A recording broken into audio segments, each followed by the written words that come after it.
రాష్ట్ర సచివాలయంలో సీఎం చంద్రబాబు అధ్యక్షతన జరిగిన ఏపీ మంత్రివర్గ సమావేశం ముగిసింది.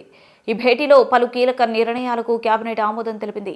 అమరావతిలో 2,533 కోట్లతో చేపట్టనున్న పనులతో పాటు సిఆర్డీఏ 44వ సమావేశంలో నిర్ణయం తీసుకున్న 2 పనులకు ఆమోద ముద్ర వేసింది. మున్సిపల్ చట్ట సవరణ ఆర్డినెన్స్ అంగీకారం తెలిపింది. భవన నిర్మాణాలు, లేఅవుట్ల అనుమతుల జారీ అధికారంపై సమావేశంలో చర్చ జరిగింది. అనుమతులు జారీ చేసే అధికారం మున్సిపాలిటీలకు బదలాయించేలా చట్ట సవరణకు కేబినెట్ ఆమోదం తెలిపింది.